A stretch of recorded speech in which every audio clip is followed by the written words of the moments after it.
వెంటనే ఇక్కడ రామాయణపేటకు మీ పిల్లల చదువుల కోసం డిగ్రీ కాలేజ్ ఇచ్చింది బీఆర్ఎస్ పార్టీ కాదా? మేదక్ దాకా పోవుడు కష్టమైతుంది, మాకు ఆర్టీఓ ఆఫీస్ కావాలంటే ఆర్టీఓ ఆఫీస్ ఇచ్చింది బీఆర్ఎస్ పార్టీ కాదా? మనం నిలబడ్డ రోడ్డు, ఆ డివైడర్, ఈ లైట్ వేసింది బీఆర్ఎస్ పార్టీ కాదా? అరే ఆ రోడ్డు ఇలా సిద్దిపేట రోడ్డు అంత అద్భుతంగా ఆ చెరువును బాగు చేసి రోడ్డు లైట్ వేసింది బీఆర్ఎస్ పార్టీ కాదా? ఏం చేసింది కాంగ్రెస్ పార్టీ? 2.5 సంవత్సరాలు అయింది, సగం టైం అయింది. ఒక్క పని చెప్తారా నాకు? బస్సు తప్ప అది ఉడుకుతుందే బస్సు, సగం బస్సులు బంద్ చేసిండు, అది మొగోళ్ళకి టికెట్ డబ్బులు కొట్టిండు. అది ఎప్పుడు తప్ప ఇంకేమైనా ఉన్నదా అమ్మా? మరి దయచేసి ఆలోచించండి. రేపు చెప్తారని కదా చాలా అట్లా చెప్తే, ఇప్పుడు రేవంత్ రెడ్డి గురించి అట్లా చెప్పుకుంటూ పోతే రేపు పొద్దుగాడి దాకా చెప్పొచ్చు ఆయన మోసాల గురించి. ఇప్పుడు నేను రేవంత్ రెడ్డి బూతులు వింటున్నా రోజు టీవీలో. ముఖ్యమంత్రి అంటే ఏం చేయాలి? నేను 4,000 ఇచ్చినా నాకు ఓటు వేయనాలి, నేను 2,500 ఇచ్చినా ఓటు వేయమనాలి.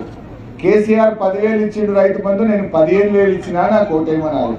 కేసీఆర్ ఉండగా యూరియా మంచిగా దొరికింది, నేను ఇంటికే పంపుతా, నాకు ఓటు వేయనాలి.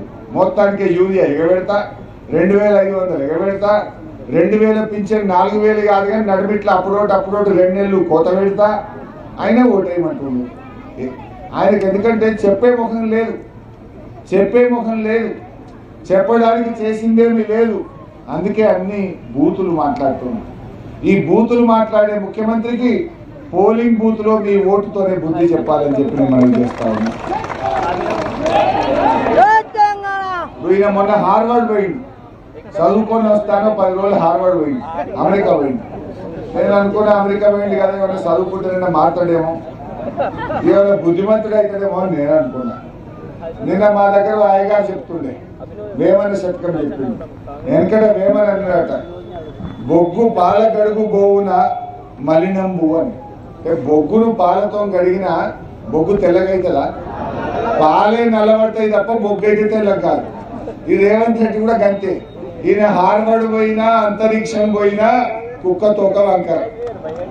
ఈయన హార్వర్డ్ పోయినా ఇలా హార్వర్డ్ యూనివర్సిటీ పేరు ఖరాబ్ అయింది తప్ప రేవంత్ రెడ్డికి అయితే పేరు వచ్చింది అయితే లేదు. ఈయన మారడు అనేటువంటి విషయం ఇవాళ ప్రజలకు అర్థమైపోయింది.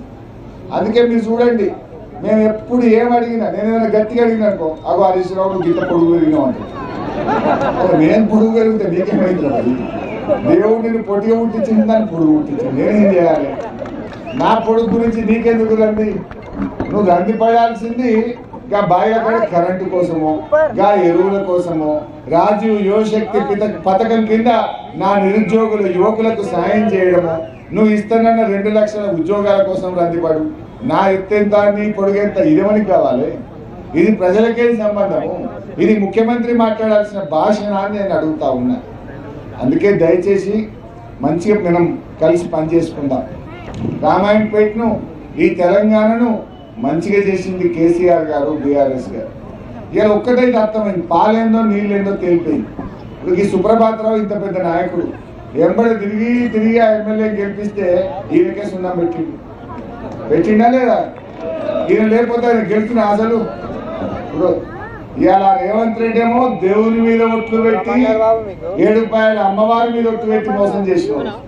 ఈయననేమో ఈయన కూడా ఒట్లే కడుపు తలబెట్టాడు, కొడుకు మీద ఒట్టాడు, ఒట్లకు మొక్కాలి, పెట్టుడే అధ్యక్షుడు, ఒట్లు తిట్లు ఇంకేం కాదు. అయితే ఆలోచన చేయండి, మనం అన్నం పెట్టిన వాళ్ళు కోటేద్దామా, సున్నం పెట్టిన వాళ్ళు కోటేద్దామా? అన్నం పెట్టింది కేసీఆర్ కదా. కేసీఆర్ వచ్చినాక రామాయణపేటలో భూముల విలువలు పెరగలే, మనుషుల గౌరవం పెరగలే, మంచినీళ్ళ బాధ తీరలే. మరి ఇలా కాంగ్రెస్ వచ్చినాక మళ్ళా భూముల విలువ తగ్గుతుంది. భూముల ధరలు పాతాళానికి, బంగారం ధరలు ఆకాశం. అవునే కదా? భూముల ధరలు పోయి ఎవడైనా పెళ్లికో లగ్గానికో ఏదైనా ఆపద పడి అమ్ముకుందామంటే కూడా ఓ అధ్యక్షం పోయేటట్టు కూడా లేదు. పరిస్థితి అంతా ఆగమాగం అయిపోయింది, తిరుమరలు అయిపోయింది. మనం జాగ్రత్తగా చేసుకుందాం. ఇవాళ రామాయణపేటలో మనం కొన్ని పనులు మిగిలిపోయినాయి. తర్వాత 2 ఏళ్ల తర్వాత తప్పక కేసీఆర్ ముఖ్యమంత్రి అవుతాడు. మళ్ళీ మనకు పాలన వస్తుంది. ఈ రామాయణపేటలో ఆర్టీఓ ఆఫీస్ ఇచ్చినా, డిగ్రీ కాలేజ్ ఇచ్చినా, రోడ్లు బాగా చేసినా, మంచి నీళ్ళు ఇచ్చినా, 50 పడకల ఆసుపత్రి కట్టింది బీఆర్ఎస్ పార్టీ మాత్రమే. 2.5 ఏళ్ల కాంగ్రెస్ వాళ్ళు ఒక్క బిల్డింగ్ అని కట్టింది చెల్లెకన్నా యానన్నా ఒక్క స్కీమ్ వచ్చిందా? స్కీములు లేవు కానీ స్కాములు మాత్రం ఫుల్. అయితే ఈరోజు కొన్ని పనులు ఉన్నాయి మా డబుల్ బెడ్రూమ్లలో కానీ, అదేవిధంగా ఆడ ఇంత బస్తీ దవాఖానో, నీళ్ల సమస్యనో, వైకుంఠ ధామమో, ఇట్లా కొన్ని సమస్యలు చెప్తున్నారు. 11th వార్డులో కూడా మా సిద్దిపేట రోడ్ అక్కల్ బస్తీలో ఇళ్లకు నీళ్ళు వస్తున్నాయి, దాన్ని కూడా పరిష్కారం చేయాలని కోరుతా ఉన్నారు. అదేవిధంగా ఇవాళ